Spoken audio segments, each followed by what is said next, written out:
বন্ধুরা, video thumbnail ও title দেখে আজ তোমরা বুঝতেই পারছো যে আমি কোন বিষয় নিয়ে আলোচনা করতে চলে এসেছি। আজ থেকে ঠিক 8 থেকে 9 দিন আগে তোমাদের কাছে আমি এই বেলি ফুল ও জুঁই ফুল গাছ নিয়ে একটি ভিডিও এনেছিলাম এবং সেই ভিডিওতে আমি তোমাদের দেখিয়েছিলাম যে তোমাদের পুরাতন বেলি ফুল এবং জুঁই ফুল গাছের কিভাবে কাটাই ছাঁটাই এবং রিপোর্টিংকে করবে এবং তারপর গাছের কাটাই ছাঁটাই ও রিপোর্টিং করার পর তোমরা গাছের মধ্যে নতুন ব্রাঞ্চেসকে আনার জন্য কি পরিচর্যা করবে এবং তার সঙ্গে সঙ্গে বলেছিলাম কি খাবারকে তোমরা তোমাদের বেলি ফুল এবং জুঁই ফুল গাছের কাটাই ছাঁটাই ও রিপোর্টিং করার পর প্রয়োগ করবে। আর এই 8 থেকে 9 দিনের পর তোমরা দেখতে পাচ্ছ আমার বেলি ফুল গাছের রেজাল্ট।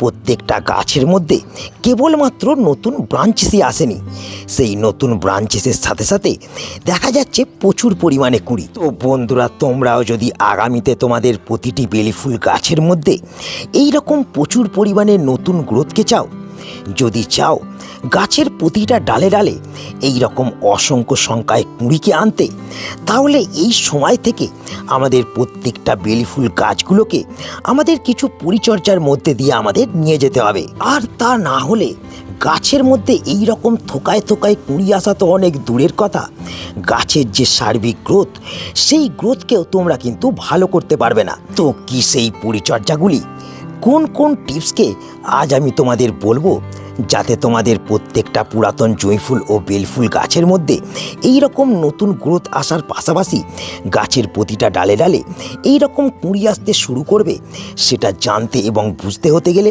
ভিডিওটাকে একটুও স্কিপ না করে কিন্তু তোমাদের সম্পূর্ণ দেখতে হবে। এবং যারা এখনও চ্যানেলটাকে সাবস্ক্রাইব করে রাখুনি তারা অবশ্যই কিন্তু কার্তিক হর্টিকালচারকে সাবস্ক্রাইব করে নেবে। বন্ধুরা, এই সময়টা যেহেতু আমাদের বেলি ফুল গাছের মধ্যে নতুন নতুন ডালপালা ও পাতা আসার সময়, তাই আমাদের এখন যে কাজটাকে করতে হবে, আমাদের বেলি ফুল গাছের মধ্যে নতুন নতুন কচি কচি পাতাকে আনতে হবে। তো তোমরা দেখতে পাচ্ছ আমি কিন্তু আমার এই বেলি ফুল গাছের কাটাই ছাঁটাইকে 8 থেকে 9 দিন আগে কিন্তু করে ফেলেছিলাম। সেক্ষেত্রে তোমরা দেখতে পাচ্ছ আমার গাছের মধ্যে যতগুলো ডালপালা আছে সেই ডালপালা থেকে কচি কচি নতুন পাতা কিন্তু বৃদ্ধি হয়েছে। পুরাতন পাতা আমার গাছের মধ্যে কিন্তু একটাও নেই। আর এই কাজটাকেই তোমাদের সর্বপ্রথম করতে হবে। আর তার জন্য যে প্রথম বা ফার্স্ট কাজটা আমাদের বেলি ফুল গাছের মধ্যে সারতে হবে সেটা হলো বেলি ফুল গাছের কাটাই ছাঁটাই করার পর যে সমস্ত পুরাতন পাতা গাছের ডালের মধ্যে অবশিষ্ট থাকবে সেই সমস্ত পুরাতন পাতাকে গাছ থেকে কিন্তু ছেঁটে দিতে হবে।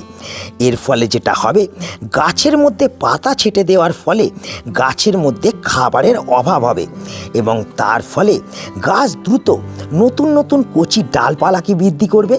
এবং তার সঙ্গে সঙ্গে তোমরা দেখতে পাবে তোমাদের যে পুরাতন পাতাগুলো সাদা ও ফ্যাকাশে হয়ে গেছিলো, সেই সাদা ও ফ্যাকাশে হয়ে যাওয়ার পাতার বদলে গাছের মধ্যে এই রকম কচি কচি সবুজ পাতা বেরোতে আরম্ভ করছে। তো বন্ধুরা, এই প্রথম কাজটাকে করার পর যে 2 নম্বর কাজটাকে আমাদের করতে হবে সেটা হলো বন্ধুরা, আমাদের প্রত্যেকটা কাটাই ছাঁটাই করা বেলি ফুল এবং জুঁই ফুল গাছগুলোকে একটা ওপেন প্লেসের মধ্যে রাখতে হবে। তোমরা দেখতে পাচ্ছ আমার যতগুলো বেলি ফুল এবং জুঁই ফুল গাছকে আমি কাটাই ছাঁটাই করেছি, প্রত্যেকটা বেলি ফুল গাছকে আমি ওপেন প্লেসের মধ্যে রেখেছি। আর এটা আমি কেন করেছি বলো তো? এটা করেছি তার কারণ বন্ধুরা, বেলি ফুল এবং জুঁই ফুল গাছকে কাটাই ছাঁটাই করার পর গাছের কিন্তু প্রপার সানলাইট দরকার।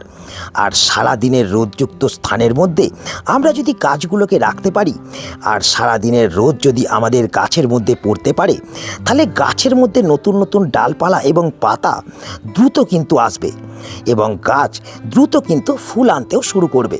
কিন্তু এই কাজটাকে যদি আমরা সঠিকভাবে না করি বা সঠিকভাবে আমাদের কাটাই ছাঁটাই করা বেলি ফুল এবং জুঁই ফুল গাছগুলো যদি রোদ না পায়, তাহলে গাছের মধ্যে নতুন ব্রাঞ্চ আসা তো দূরের কথা, গাছের মধ্যে তোমরা কিন্তু এই রকম কুঁড়ি ও ফুলকেও কখনোই কিন্তু ভালোভাবে পেতে পারবে না। তাই এই কাজটাকে কাটাই ছাঁটাই করার পর আমাদের প্রত্যেকটা বেলি ফুল এবং জুঁই ফুল গাছের মধ্যে সঠিকভাবে কিন্তু করতে হবে। বন্ধুরা, এখন কিন্তু আমাদের গাছের একটা ডেভেলপমেন্টের পিরিয়ড, সেটা গাছের ব্রাঞ্চেসের ক্ষেত্রেই হোক কিংবা গাছের শিকড়ের ক্ষেত্রেই হোক।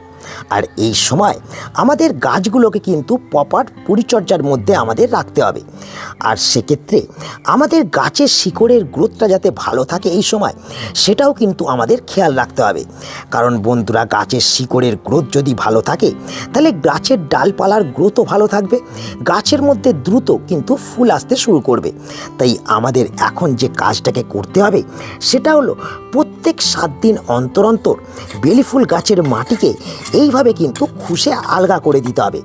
এক্ষেত্রে যেটা হবে, গাছের মাটির মধ্যে একটা ভুরভুরে ভাব থাকবে, গাছের মাটি কখনোই দলা বেঁধে যাবে না, তার সঙ্গে সঙ্গে মাটির মধ্যে হাওয়া বাতাস রোদ এই সমস্ত জিনিসগুলো কিন্তু সঠিকভাবে চলাচল করতে পারবে।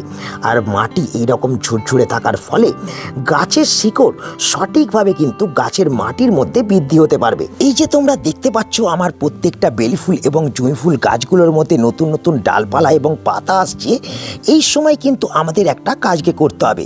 আর সেই কাজটা হলো আমাদের প্রত্যেকটা বেলি ফুল গাছের মধ্যে সারাদিনে অন্তত 2 বার ঠান্ডা জলের স্প্রেকে ভালোভাবে করে দিতে হবে, যাতে প্রত্যেকটা ডালপালার মধ্যে এই ঠান্ডা জল সঠিকভাবে পড়তে পারে, এমনভাবে তোমাদের কিন্তু স্প্রে করতে হবে। আর এই কাজটাকে আমরা আমাদের বেলি ফুল এবং জুঁই ফুল গাছের মধ্যে করলে যে বেনিফিটগুলোকে পাবো সেটা হচ্ছে, ঠান্ডা জলের স্প্রেকে যখনই আমরা আমাদের বেলি ফুল এবং জুঁই ফুল গাছের মধ্যে দিনে 2 বার করে করব, তখনই কিন্তু আমাদের বেলি ফুল এবং জুঁই ফুল গাছের পাতা ও ডালপালাগুলো কিন্তু পরিষ্কার চকচক করবে, গাছের মধ্যে পোকামাকড়ের আক্রমণ কম হবে এবং তার সঙ্গে সঙ্গে পাতা ও ডালপালার মধ্যে ঠান্ডা জলে স্প্রে করলে গাছের মধ্যে একটা কিন্তু ময়েশ্চার ভাব বজায় থাকবে, যার ফলে দ্রুত গাছ কিন্তু কচি কচি নতুন ডালপালা এবং পাতাকে কিন্তু আনতে পারবে। আর এতগুলো বেনিফিটকে পাওয়ার জন্য তোমাদের প্রত্যেকটা বেলি ফুল এবং জুঁই ফুল গাছের মধ্যে এখন থেকেই এই যে আমি কাজটাকে করলাম তোমাদের সামনে, এই কাজটাকে মানে ঠান্ডা জলের স্প্রেকে দিনে 2 বার তোমাদের কিন্তু অবশ্যই বেলি ফুল এবং জুঁই ফুল গাছের মধ্যে করতে হবে। কিন্তু বন্ধুরা, শুধুমাত্র আমাদের বেলি ফুল গাছের পাতা এবং ডালপালার মধ্যে ঠান্ডা জলে স্প্রেকে করলেই হবে না, তার সঙ্গে সঙ্গে আমাদের যে কাজটাকে এই সময় করতে হবে সেটা হলো গাছের মাটির মধ্যে সব সময় কিন্তু একটু ভিজে ভিজে ভাবকে রাখতে হবে, মানে গাছের মাটিকে একটু ময়েশ্চার রাখতে হবে। কারণ এই সময় গাছের যেহেতু একটা ডেভেলপমেন্ট পিরিয়ড, গাছের যেহেতু এই সময় ফুল আনার সময়, তাই আমরা যদি এই সময় গাছের মাটিকে সঠিকভাবে ময়েশ্চার না রাখি তাহলে গাছের গ্রোথ যেমন ভালো হবে না, তেমন গাছের মধ্যে আগামীতে কিন্তু ফুলও আসবে না।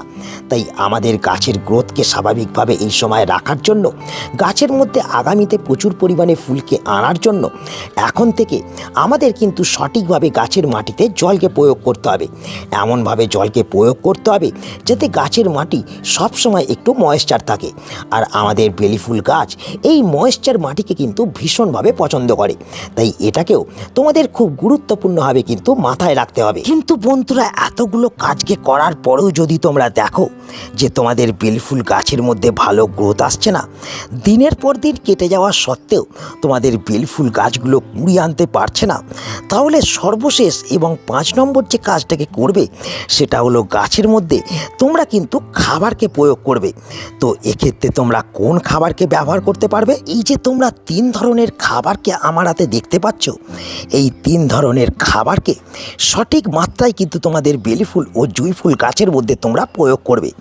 তো প্রথম এই যে খাবারটাকে আমি নিয়ে নিয়েছি তোমরা দেখতে পাচ্ছ, এটা হলো ভার্মি কম্পোস্ট, যা আমাদের গাছের মাটিকে উর্বর রাখার পাশাপাশি ভরপুর পরিমাণে নাইট্রোজেনের যোগান দেবে। এখানে আমি ভার্মি কম্পোস্ট নিয়ে নিয়েছি 2 মুঠো, তার সঙ্গে সঙ্গে আমি নিয়ে নিয়েছি 1 মুঠো এখানে হাড়ের গুঁড়ো, যে হাড়ের গুঁড়ো ক্যালসিয়াম এবং ফসফরাসের যোগান গাছের মধ্যে কিন্তু দেবে।